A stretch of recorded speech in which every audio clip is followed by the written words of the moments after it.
Hello, I'm Karen Golden Oronte with Living Histories here at Cohasset Historical Society.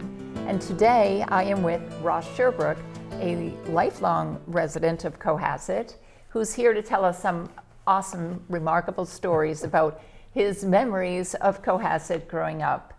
Good morning, Ross. How are you? Fine. That's good. Great to be with you, Karen. This is good fun. Oh, good. I'm glad you're enjoying it. It's been very interesting to listen to your stories as well as research into more depth of the stories that you've told me. So you came here in 1935. Correct. With your parents. Right. And could you tell us a little bit what brought you here and where you lived? Well, I don't know what brought me here. My parents brought me here, and they had local friends. They had been living in Brookline, and we moved into the little house at the corner of Brook Road and Elm Street that was owned by Mrs. Fred Pratt, who lived up the hill toward the Cove in the Federalist House. And that house is still there. It's a very old house across the street from the Savings Bank. And then diagonally across the street were the Jasons. And a little further toward the village was Fleming's Hardware and Gift Shop. As a little boy of 3 or 4 years old,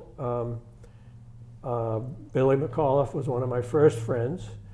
His father was a mechanic at Mr. Reddy's garage, which was down Brook Road behind the Savings Bank.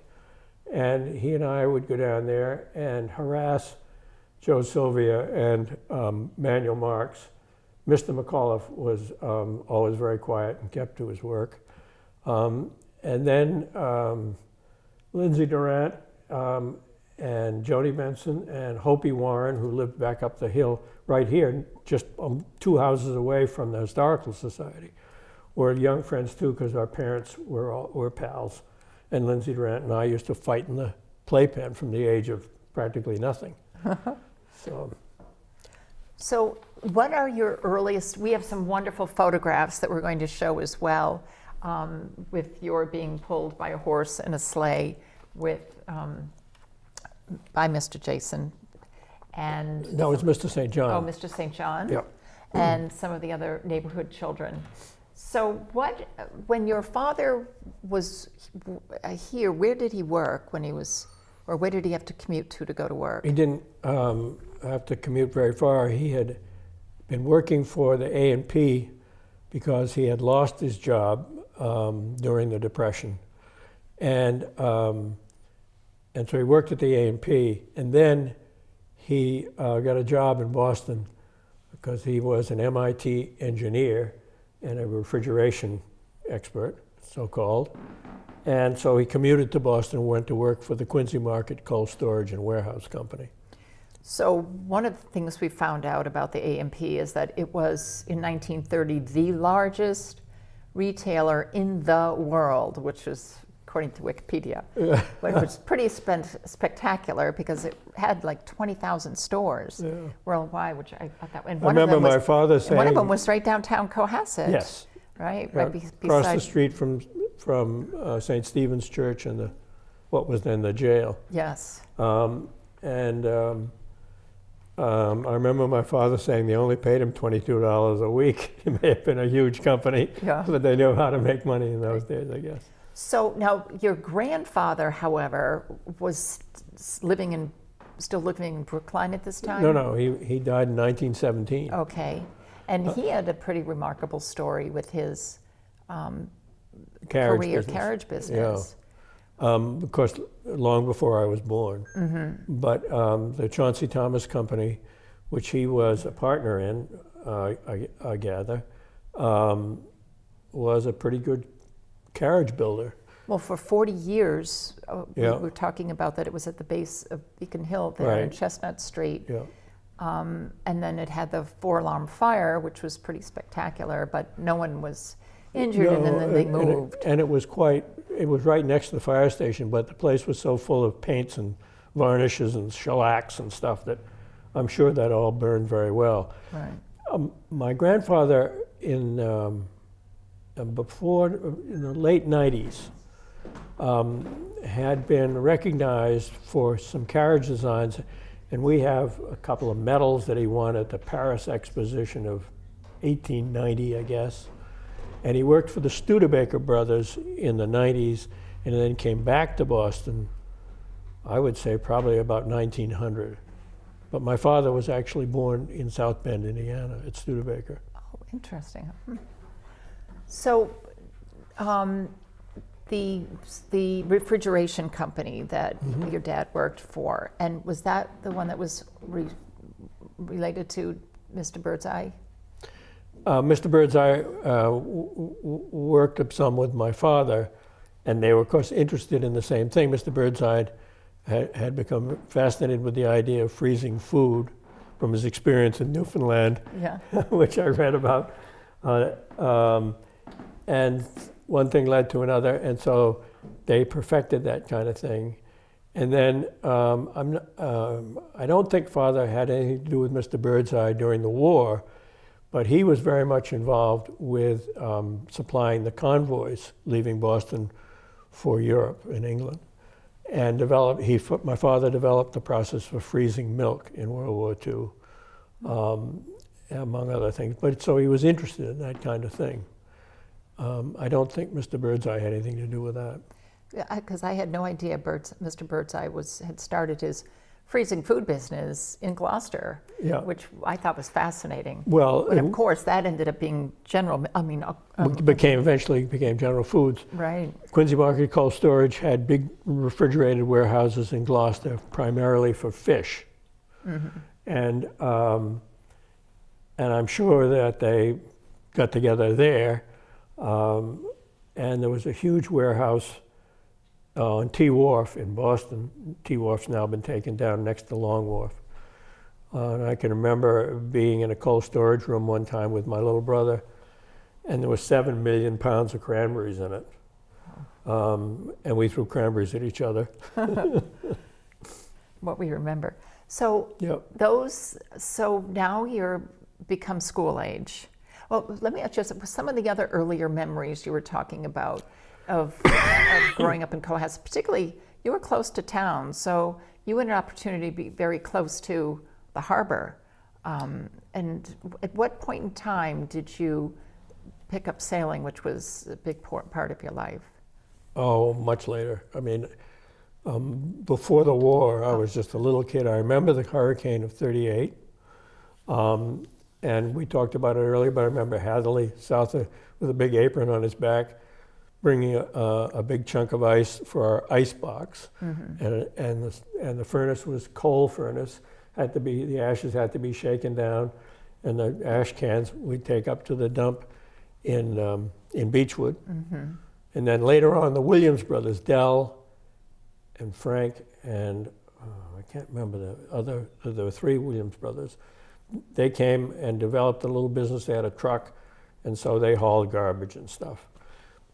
But in 1939, after the '38 hurricane, my father bought the house on Jerusalem Road, 278 Jerusalem Road, and we moved out there. Louis Salvador moved us with the Litchfield's Express. So, and was that when you first got your family car, your first family car? We had the family car before we moved. Yeah. The 1928 Nash. The 1928 Nash had curtains in the back with little acorn tassels on the bottom, and you could pull the thing down. It had a mahogany steering wheel I could stick my feet through. It was quite a car. Yeah. My father paid $10 for it, and made a lot of noise. And at the end of the war, he sold it for $50. And goodness, who knows how much it would be today. Yeah, right. So now you've moved over to Jerusalem Road. Yep. And, but now, at which point in time did you go to the Ripley Road School? In 1940, Okay, so I went to Miss McMahon's kindergarten, okay. and she lived where the new St. Anthony's is, in a great big Federalist type house. God, excuse my voice. And she was a wonderful teacher. We all had a wonderful time. And that's where I met all my classmates, Lindsay Duran, of course, was a classmate, Billy McAuliffe, Stevie Wigmore, Harold Litchfield, Peter Legell, all the guys who ended up running the town later on. Yeah. Anna Simeone, who's a fixture now, Apperzation, and various other people. Betty Hernan, Dutchie Hernan's younger sister, a lot more. And there must be a list of that class someplace. So now the home that your dad bought on Jerusalem Road was prior owned by the Hanlons. Yes. And a lot of people don't know who the Hanlon brothers were, but they were a fixture in Cohasset and kept many people busy with work, with jobs, Yeah. particularly during the summer months. The Hanlons were originally from England, and they were a clown pantomime act, world renowned, and it was really very interesting because there's a lot of information about the Hanlons that we have certainly found, and certainly books have been written about them, Yeah. as well as you have a photograph of the Hanlons Well, brothers. these are the later Hanlons. Yeah.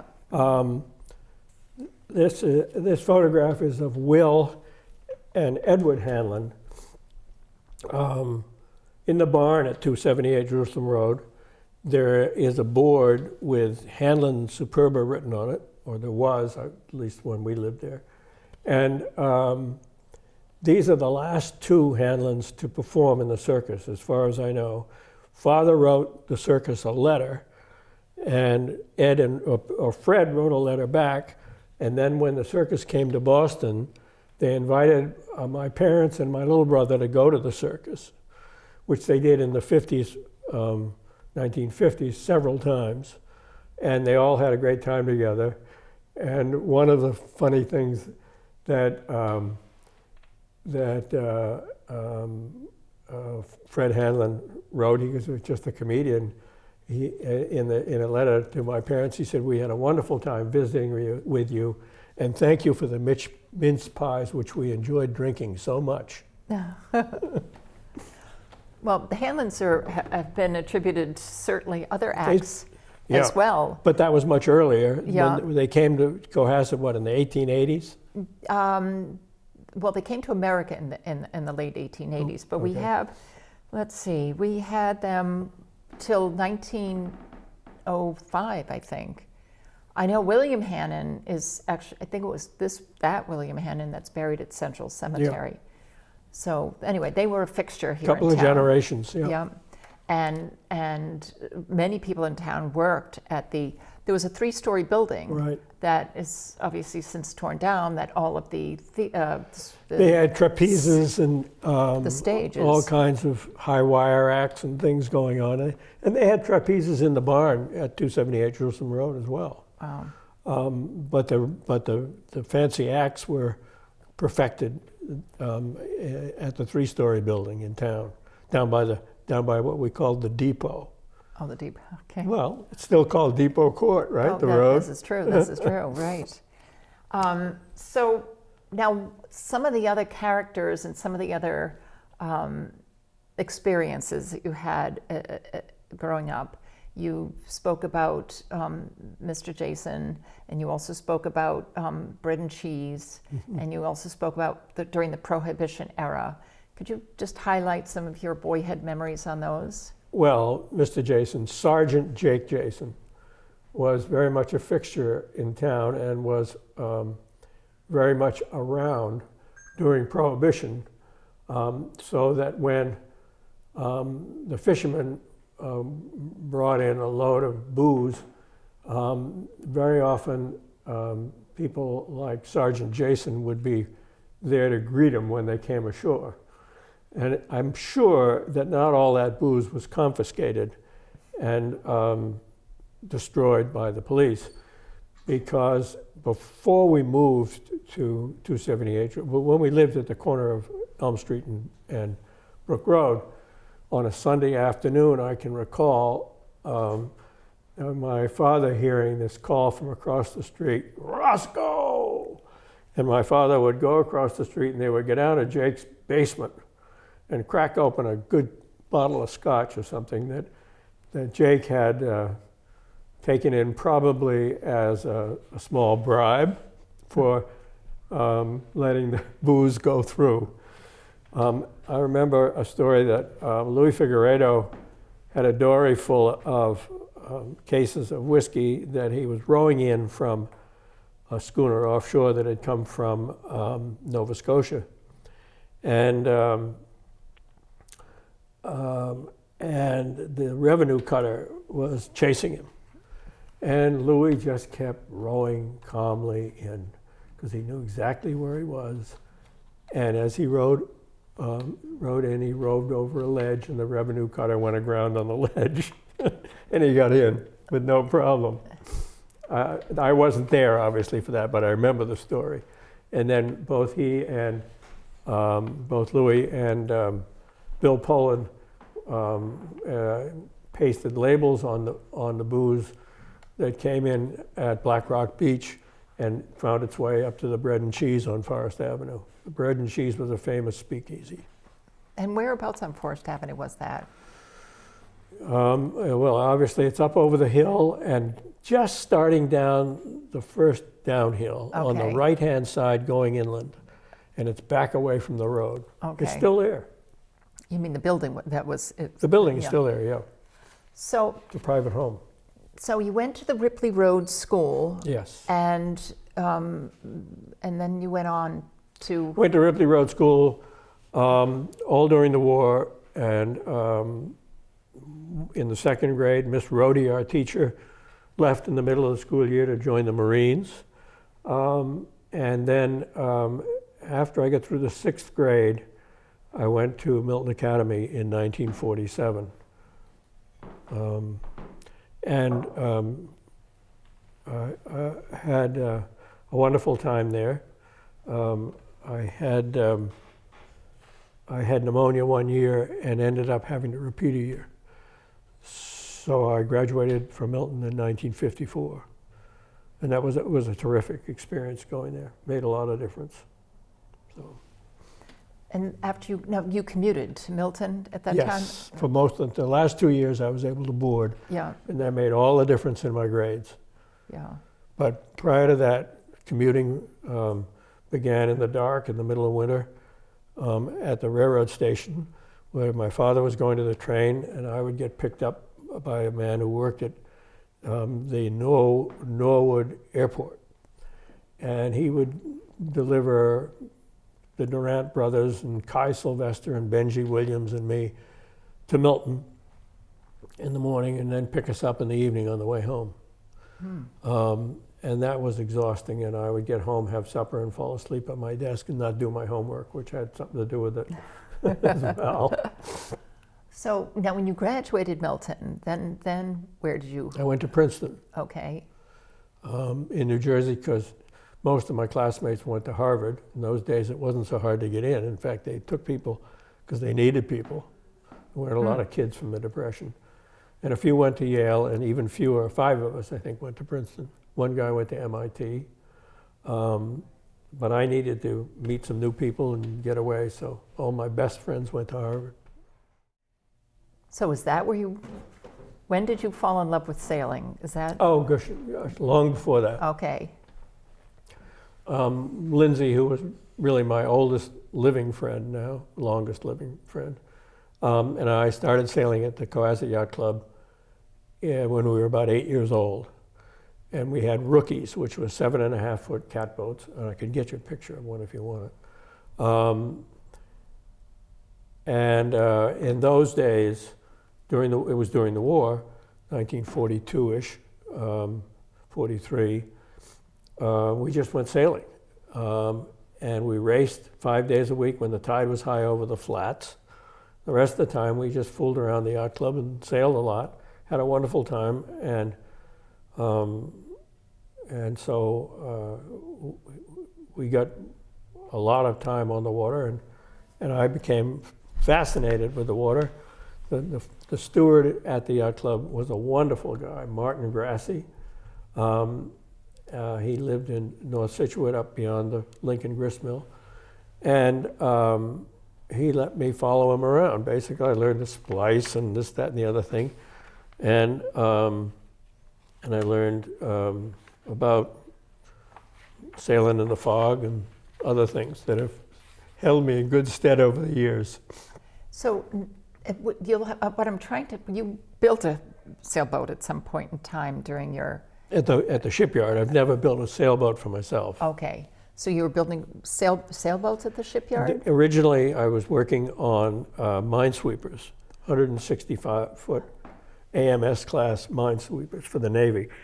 But then I was put on the construction of a 89-foot schooner that was being built for Mr. Plum of Plum Tools.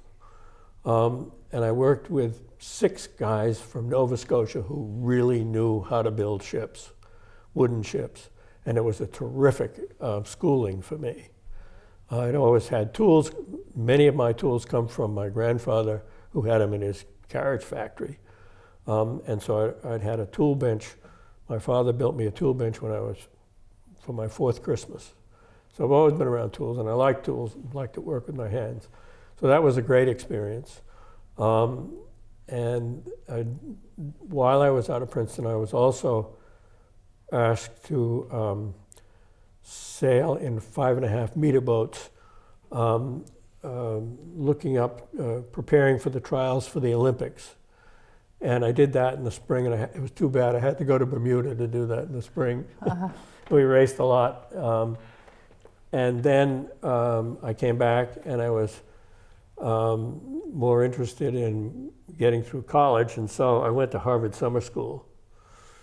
And in the fall, went back to Princeton and talked with the dean, and he said that if I got my military out of the way, there would be no question, as long as, quote, I kept my nose clean, unquote, they would take me back.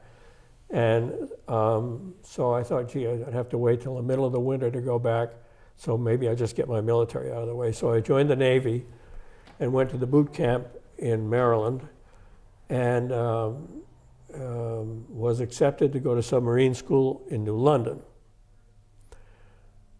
But my mother had run into the mother of a guy named Peter Willauer, who I'd sailed against in the junior sailing championships when I was racing with Lindsay. And he had just been sent to the Naval Academy to teach sailing. I was really excited about going into submarines, and they changed my orders, and I spent my naval career teaching sailing to the midshipmen at the Naval Academy, and also sailing in various championships. The Navy liked to get their name in the paper, so I was in the World Star Championships and 2 or 3 other regattas in the Bermuda race, so forth. So now, after that, you went back to Princeton? Yes. Okay. Yeah. Yes, I went back to Princeton, and I knew that I had to find some subjects that I could enjoy that nobody knew anything about, so I could get by and graduate. So I majored in European civilization as it translated to South America. And I had to repeat the sophomore year, so that next summer I went to the University of Guanajuato in Mexico and studied, lived with a wonderful family who had 5 daughters, and that certainly made my understanding of Spanish improve a lot quicker. And I had a wonderful time at the university and learned a lot, and toured around Mexico with my contemporaries who were local Mexicans. Then I went back to Princeton, and things went well, and so the summer before my senior year, I put in for a study grant to go to Brazil and do research, but it didn't come through. So I went in a transatlantic race to Sweden, and when I got to Sweden, it turned out I got the study grant, and the best thing about that was that I went from Sweden to Lisbon and spent a week doing background work in Lisbon, and my Portuguese was terrific. Having learned to swear in Portuguese as a little kid with the Figueiredo's kids and others in this town, before I knew what it meant in English, I perfected it in college. And in Lisbon, my Portuguese was terrific. Then I flew to Brazil in a propeller plane, because that's all there were in those days, pretty much. And when I arrived in Rio de Janeiro, I thought I was on another planet. It took me a week to understand the Carioca accent and get along in Rio. And I was very lucky, and in the course of the week, I met a guy who knew a guy who put me with a family to live with that was headed by an architect who had been deposed as the dean of the School of Architecture of the University of Brazil for his criticism of Brasilia. So he pretty much wrote my thesis for me. He was wonderful, and he put me in touch with a lot of people. And I traveled around Brazil and had a wonderful summer. Most notably, a Polish friend of mine from Princeton whose family had emigrated to Brazil. And I drove a Jeep from Rio de Janeiro to Salvador da Bahia. It's about 700 miles, no roads outside of much beyond Rio, all cart tracks and jungle and so forth. And that's really the only time I've ever carried a sidearm. And of course, we never used it. Everybody was nicer than the last because communication was so unusual in the interior of Brazil. All they had was double sideband, old-fashioned radios that were interfered with by thunderstorms, and the thunderstorms were prevalent. So there wasn't much communication, and so wherever we went, people took us in. They wanted to know what was going on in the outside world, and it was a phenomenal trip, great adventure. To Princeton and wrote the thesis, and they gave me a very good grade. Got a very high honors grade, and I graduated. Awesome. And then I came back to Boston, and one thing led to another, and they said that I couldn't get a job in the financial business because I didn't have a business school degree. And then I ran into this funny little firm called Fidelity, and there were only 32 people in the company. They said, well, we got to have a trainee sometime. So what did the First National Bank offer you as a trainee? And I said $5,000, and they said, well, you can come to work here. And that's where I worked. That's the only job I've ever had where I could wear a coat and tie to work. So when I very first met you, you asked me, do you know what the Humane Society is? And I am thinking, sure, they take care of animals. They're located on 3A in Scituate. Yeah. And you said, no, that's not what the Humane Society, at least what it started off as. And we were talking about, and then I went gung-ho on trying to find everything about the Humane Society that I could in our short period of time after meeting. But it actually started in 1785 as a group of people that wanted to ensure that vessels that crashed offshore were saved. A blind doctor came from England and met with half a dozen merchants of Boston at the Bunch of Grapes Tavern in Boston, and they got chatting about one thing and another. And this doctor said that about 12 years earlier, the Royal Humane Society had been formed in England in order to save lives of shipwrecked sailors. And so these gentlemen in Boston were losing ships, etc., and the coast is really rough. So they formed the Humane Society of the Commonwealth of Massachusetts, which is a real mouthful.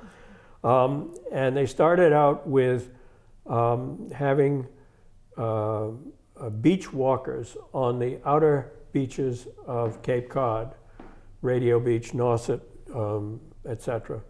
And these guys would start from different points, meet, exchange tokens, and come back. And they would always be having their eyes out to see if there were any ships that were blowing ashore and so forth. And then they built some little houses of refuge that they stocked with firewood and some food. And from that, they decided that they ought to do more in Massachusetts Bay as well. And so the first lifeboat in America was in Cohasset in 1807.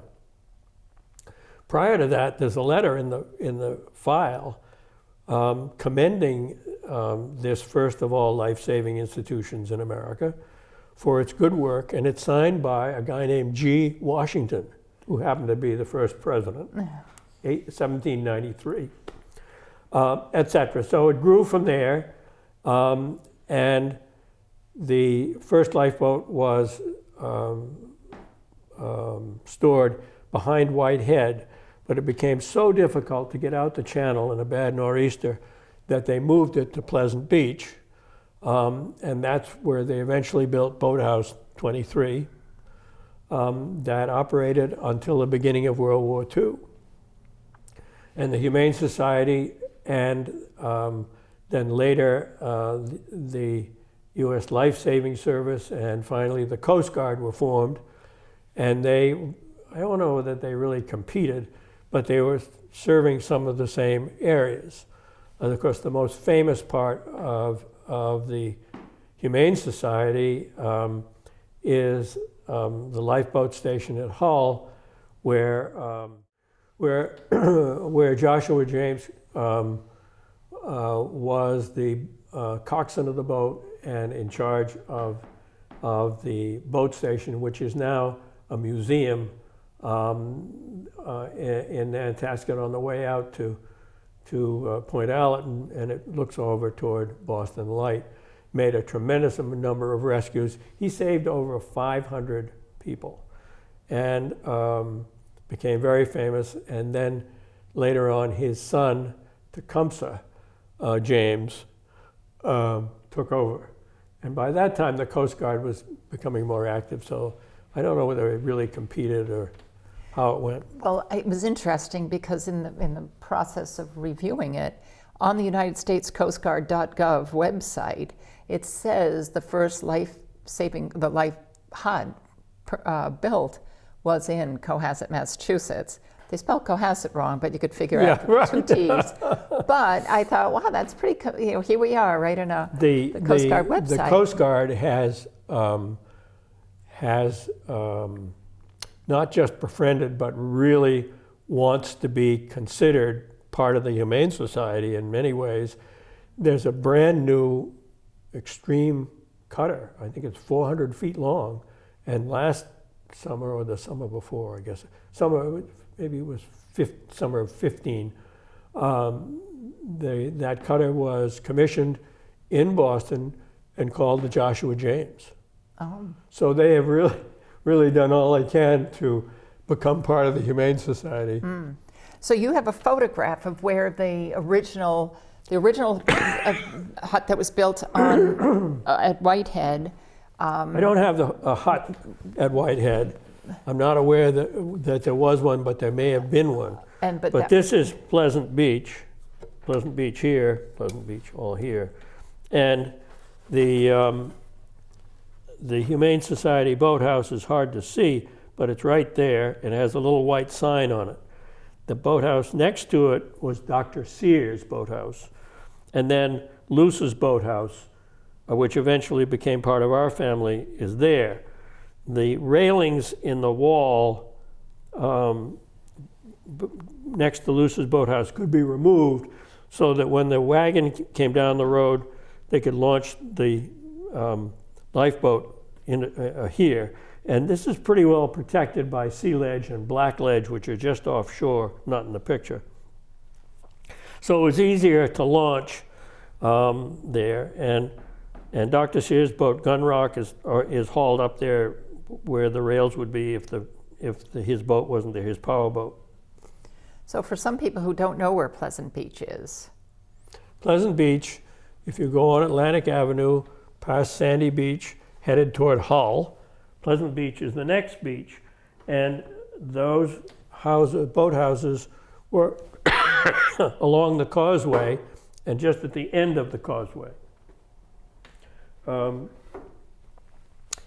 And they're all gone now, but the Boathouse 23, the Humane Society boathouse, which was just big enough to house the boat and the oars and so forth, was moved in 1940 when the Humane Society went out of business, or 41 when the Coast Guard took over everything.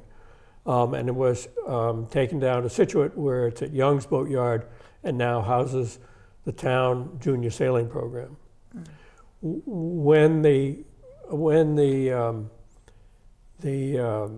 lifesavers were on alert, they stayed at Luce's Boathouse because that became more of a gunning camp than a boathouse.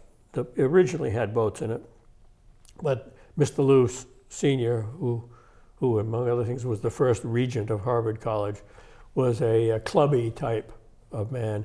And so they decided to put the boats underneath the boathouse, because the boathouse is on stilts, and make the inside of the boathouse more fun and more habitable. And that's the way it is today. The boathouse, because it's on stilts, was the only structure on Pleasant Beach to survive the Portland gale of 1898. And it had to be fixed up. But there was a couple of fishermen's camps right next to it, and they were all wrecked. There was a hotel and a general store across the street. They were all wrecked. They didn't fall down, but they were declared that nobody could use them anymore. Yeah. So if anybody wants to know anything more about the original Humane Society, they had some photographs at the Irish Mossing Museum in Scituate Right. on the Driftway, which is only open Sundays from 1 to 4. So it's a very tight window to be able to run over there and check out some of the photographs. Anyway, it has been just really very fascinating to have the opportunity to talk with you. Thank you. I have learned so much, so many things that I've had an opportunity to do more and more research. So One more thing. certainly, yes. The Irish Mossing Museum in Scituate is a great thing to take in. I've been there several times, and one of the times that I was there, the trustees of the Humane Society all came and awarded a silver medal to two guys from Scituate who rescued a fishing boat that rescued two of the three crew of a fishing boat that caught fire off Scituate on its way back in. And the third kid was caught down below and didn't make it. But the other two guys were picked up by two fishermen who broke ice, got in their dinghy, went out to their fishing boat, gunned it out of the harbor, and picked these two guys up out of the water as the fishing boat was going down. And so we awarded them silver medals for life-saving and a stipend. I think it was probably $5,000. And needless to say, they were thrilled. I'm not sure what they did with the money, but they really loved the medals. And that's what the Humane Society does mostly now. In order to qualify for a medal and a stipend, you have to have put your own life in jeopardy and rescued a Massachusetts citizen or be a Massachusetts citizen who is the rescuer. It's only for Massachusetts folks one way or another. And I could go on and on about that. Well, again, it's been really fascinating. I can dig up those names if you want them. Okay. And we do want to show the one boat of the life that we were talking about, this lifeboat. Yep. But it's, again, you know, they do have their life jackets on, but they sure have their hats on. Frank Salvador was the captain of the lifeboat, and this is a 1918 picture, April 2nd, 1918, and there are a number of copies around. Frank Salvador was the captain. Ellsworth, who ran Ellsworth's boatyard, was the first in line next to Frank, the steersman there. Next person was Joe Antone, who, among other things, ran the crossing for the train down here, just beyond where Buttman's place is now. Before the road was cut off for the new train, Yeah. he'd get out there and stand up with a stop sign. And he also, Mr. Antone, was also a very good wood carver and made a number of little boats, little wooden boats that Mary Fleming often sold. Antone Figueredo, known as Tody Figueredo, was a lobsterman who probably hit a mine because he knew where the lobsters were in World War II, and he was out fishing. And when I was coming home on the school bus, there was a column of smoke going straight up. He probably pulled up a mine with his lobster traps, or somehow or other got blown up. But he certainly knew where the lobsters were because nobody else was out fishing there. And he never was seen again. Frank Martin, I didn't know. Alfred Mapes, I knew his daughter. She was really attractive and much older than me. Abe Antone, who's the present Abe Antone's father. Frank Jason, who drove my school bus, one of the green school buses we had in those days. Yes. And Manuel Salvador, whom I didn't know, and of course Joe Sylvia, who I knew well. Joe Sylvia had a Model A Ford coupe, and he had a bushel basket between the radiator and the front bumper. And he would put his lobsters in the bushel basket and deliver them. And his dock was right next to Mill River Marine. And that's where I would go with my father when we wanted to have a lobster. We'd go down and get a couple of lobsters from Joe. And he paid for his children with lobsters to Dr. Howe, according to my information. Well, that's about does it, doesn't it? Awesome. That's very good. Everyone there from Cohasset. Oh, yes. Yep.